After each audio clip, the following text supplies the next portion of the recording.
Bhagawatha Vahini, Chapter 29. The dialogue begins.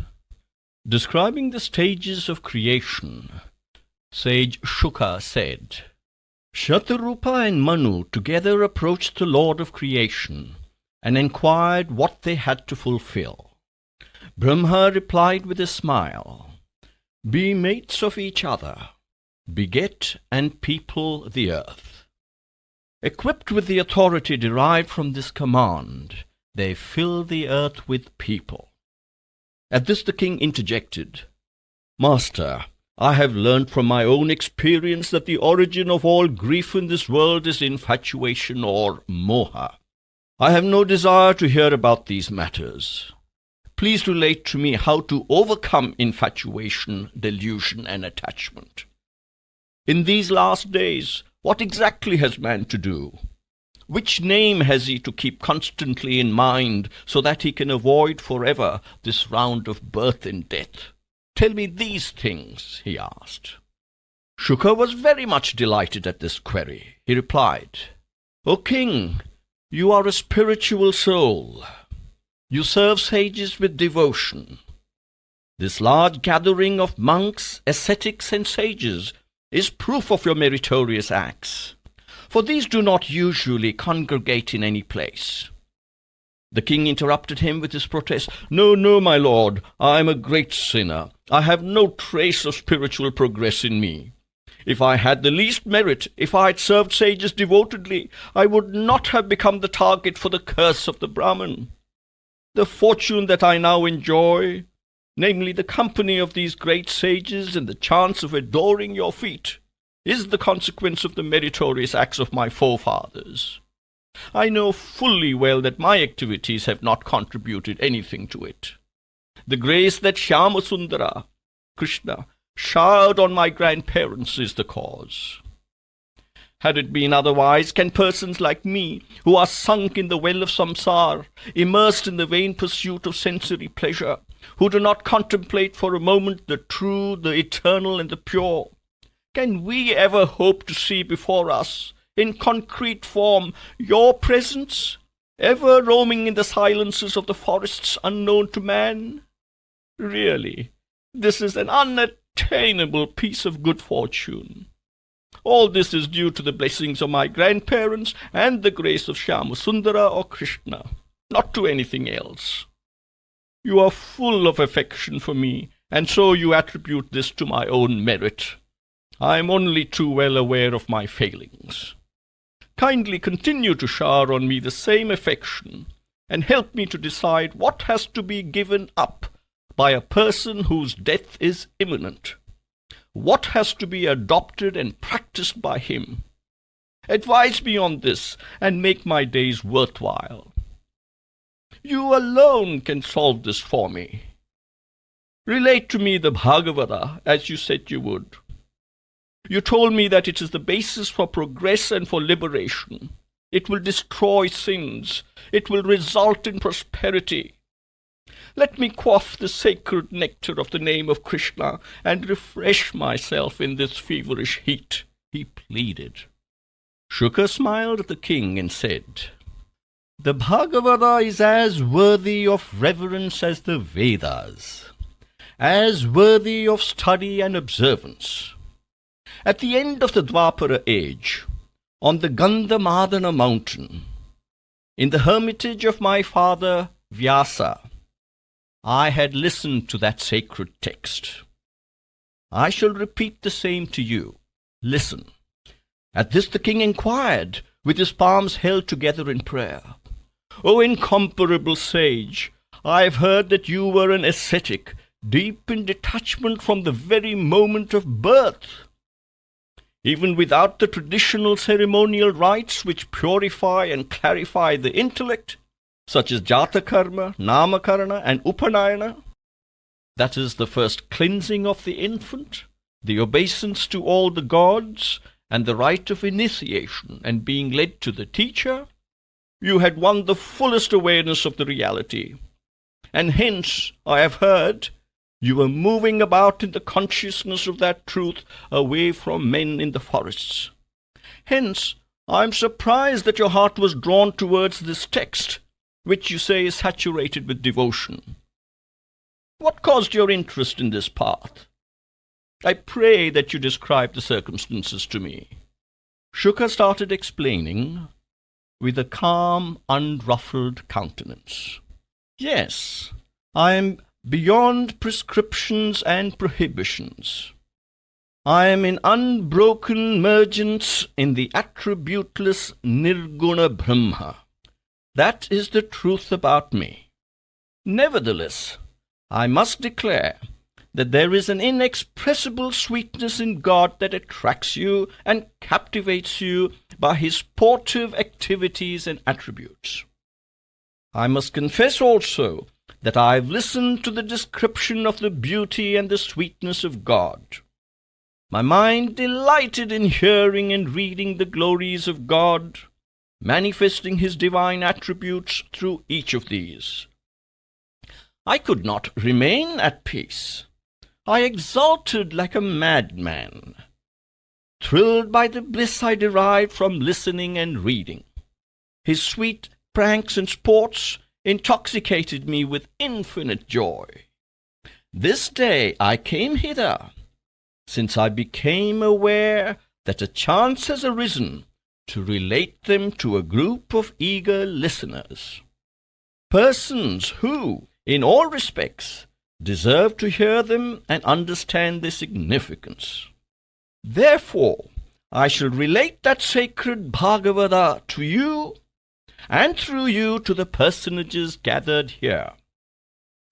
You have the avidity and the attainment necessary to listen to it. You have resolved to achieve the highest goal of man. Those who listen to this narrative with earnest devotion, not merely listen, and reflect upon its value and significance, and act according to the light it sheds on their minds, such will merge in the bliss of which Vasudeva the Lord is the embodiment. Their hearts will be filled with the sweet nectar of the personification of captivating charm, Madhana Mohana, and they will experience the Advaitananda, the bliss of being one and only.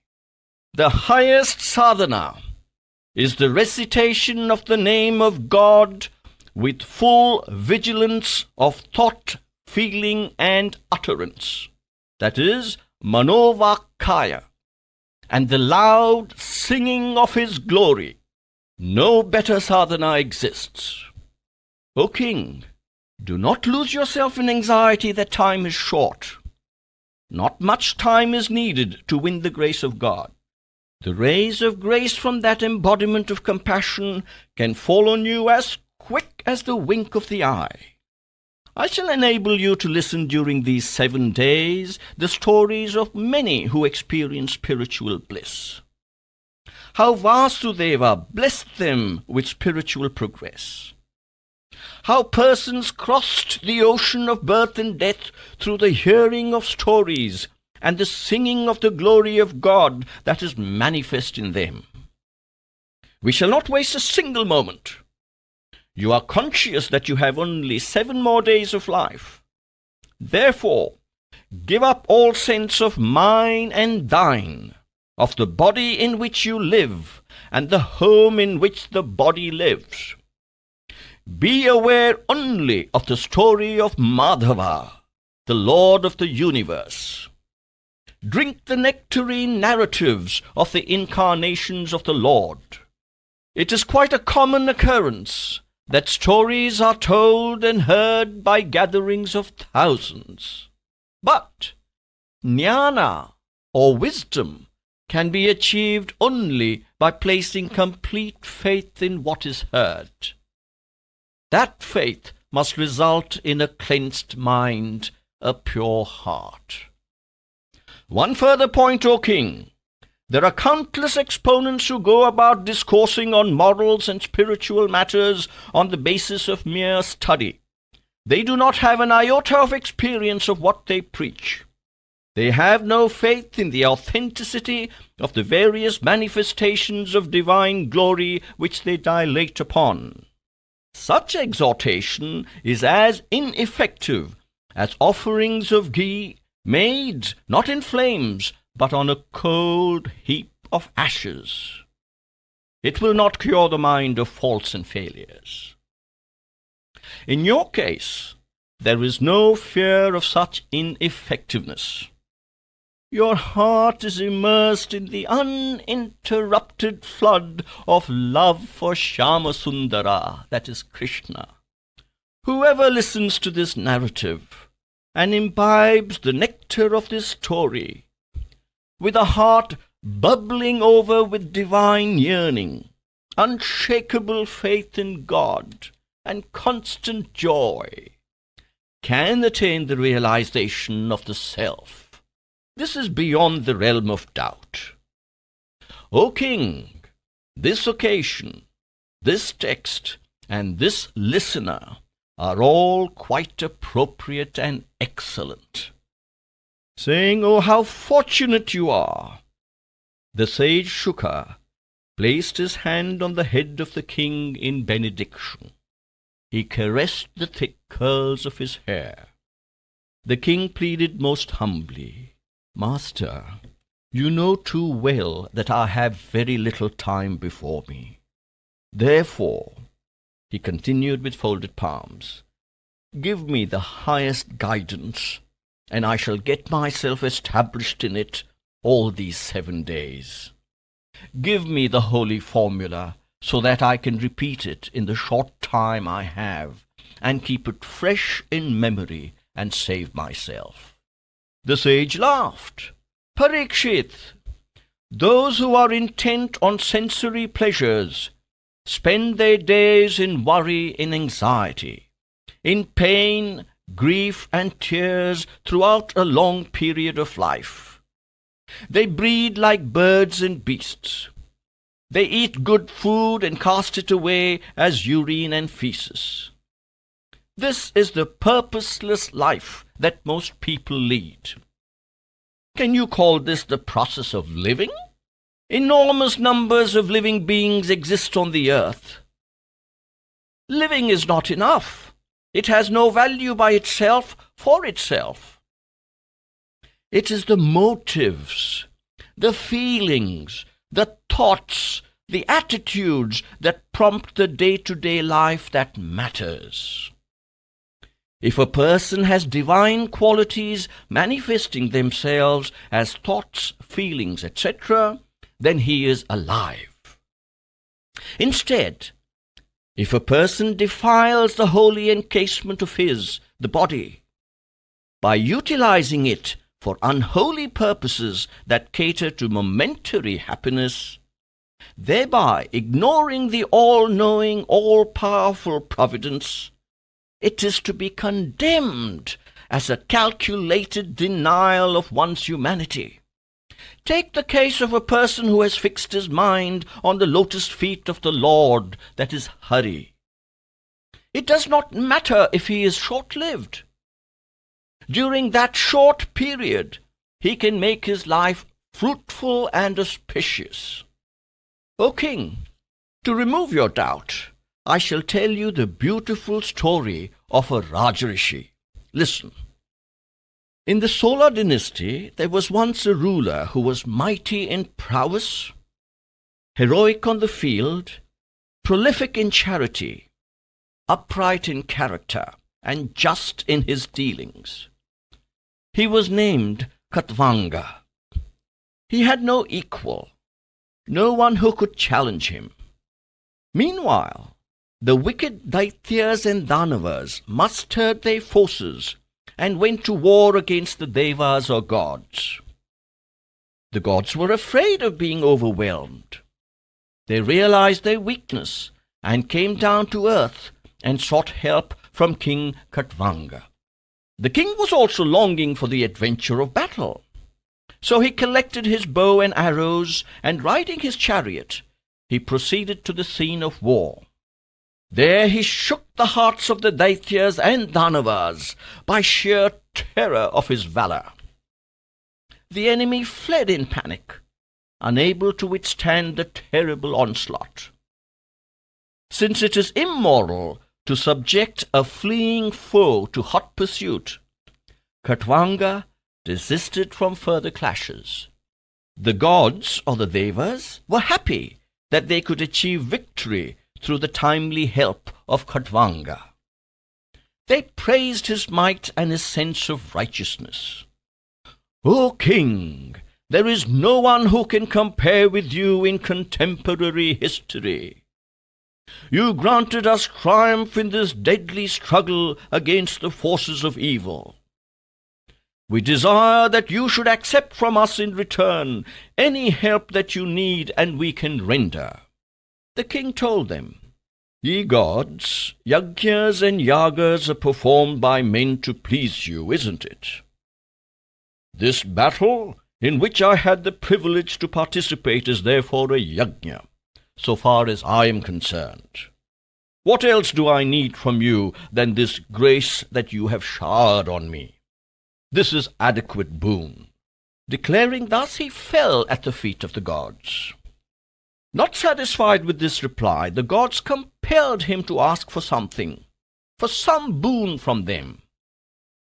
Though he had no mind to ask anything, he was forced to frame some wish, since he felt he would not be left alone. At last he said, "Ye gods, reveal to me how many years more I shall live. Only then can I decide which boon I can ask from you." Purandara, or Indra, the monarch of the gods, is all-knowing, and so without a moment's delay he replied, "O king, your span of life is very nearly over. You can live only for one more muhurta, that is, a period of a few minutes." On hearing this, Khatvanga said, "I have nothing to ask. I do not need anything. I feel that all the pleasures of this world and the next are trifles to be discarded. I shall not enter again the slush of sensory pleasure. Give me the boon of attaining the sublime presence of the Lord, from which there is no return, for which all life is dedicated." Then he sat with closed eyes, repeating the name of God, and at the end of the muhurta, he achieved the lotus feet of Hari, of God. Note how, in a few moments, he cast off from the mind all attachment to objective pleasure. Khatvanga was thus able to reach the feet of the Lord where fear dare not approach. You have 7 days, while he had a few minutes only. Therefore, you have no reason to be anxious. During these days, purify your inner consciousness by attentively listening to the best and holiest narrative of the manifestation of God. At this, Parikshit shed tears of joy, remembering the supreme benediction won by the great devotee Khatvanga. He exclaimed, "Master, instruct me what I must do now. I do not get words to express my yearning. My heart is overflowing with bliss." He sat in petrified silence. Shuka advised, "O king, equip yourself with the sword of detachment. Cut into pieces the deluded affection for the body. Give up the my-ness that makes you cling to your kith and kin. Be seated firmly on the bank of this sacred river." Then, when Shuka was about to begin his narrative, Parikshit appeared anxious to ask some question. Seeing this, Shuka said, "You seem to be perplexed with something. Ask me what you wish to know, and have that doubt removed from your mind." Immediately the king said, "Master, you are indeed an ocean of compassion. As a tasty meal to a starving person, your words bring cool comfort to my burning heart. Revered preceptor, you had spoken to me a short while ago about the beginnings of creation. I did not understand it clearly. Why did the attributeless Parabrahman, formless, immanent transcendence, assume form and attributes? Tell me about that. The king sat with expectant face, all attention, praying sincerely and eager to hear and learn.